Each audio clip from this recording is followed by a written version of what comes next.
तुम्ही कितकी फळां ठेवा, बापी अजिबात खाऊक जाणत नाही, मग त्यांना असा काय नो बेनो ना करून द्यावचं लागतं.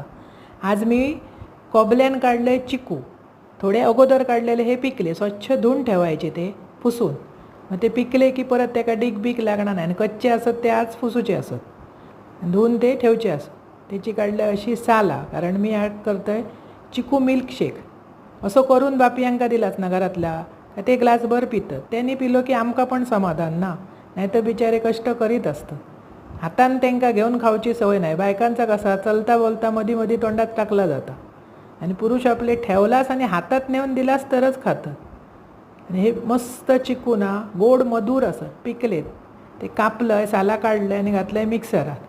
त्याच्यात चवीपुरती 2 चमचे घातलं आहे साखर आणि दूध. व्यवस्थित मिक्सराक लावून ना फ्रीजरमध्ये म्हणजे फ्रीजमध्ये ठेवायचं. वरसून घाला ड्रायफ्रूट. असं शेक करा, खावा. आवडतलं. नाही आवडल्या चॅनल सबस्क्राईब.